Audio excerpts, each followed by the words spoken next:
my name is Nobe, and in this video I will be comparing two color pencil brands today. So here are the tools I will be using. The first one here is Prismacolor. This is currently what I use whenever I color traditionally, but I don't store the color pencils in here.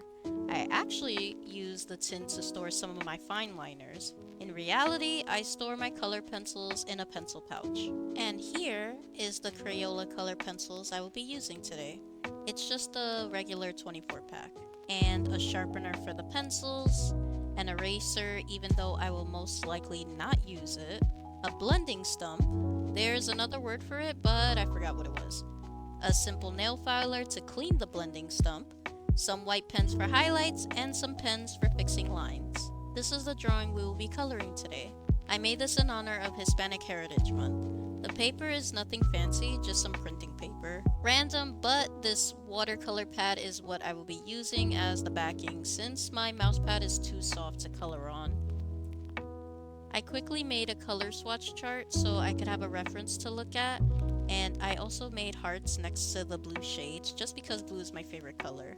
On the bottom of the page, I used the white color pencils over and under the black color pencils to see how they look blended. So now that we have all of that out of the way, we can begin coloring. We are going to start off with using the Crayola color pencils.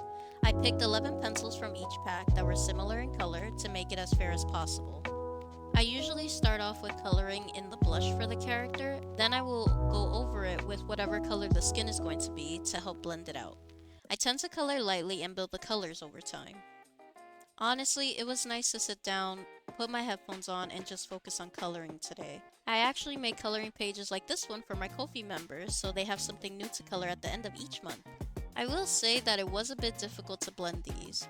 When I color with pencils, I try to color in circular motions to prevent streaks, but even when I was using a light hand, the streaks were still very visible, even after using the white color pencil and blending stump. I feel like if I had used a different type of paper specifically for color pencils, this would not have been as challenging. The table was shaking a lot because of how hard I was pressing the pencils into the paper. I tried my best to make the colors as opaque as possible and ended up with a sore hand. I added highlights to the drawing with the white pen afterwards.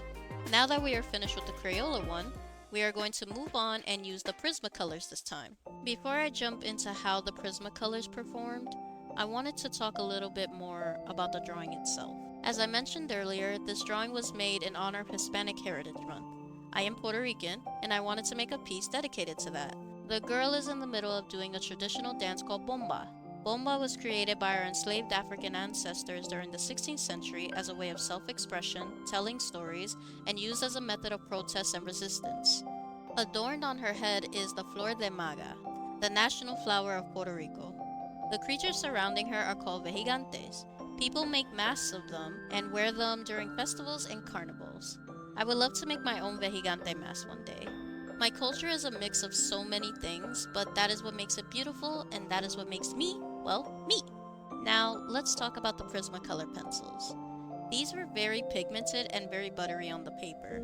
Definitely had to use a light hand when I was coloring, and I did notice that because the pencils were so soft that the paper was getting smudged easily.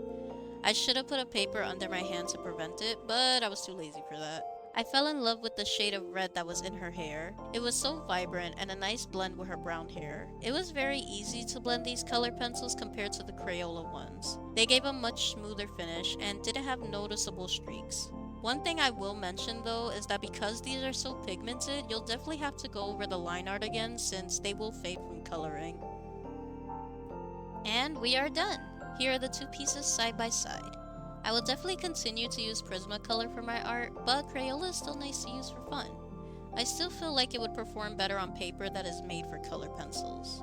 I hope you enjoyed today's video, and you can find me on all the socials under Nobe the Witch.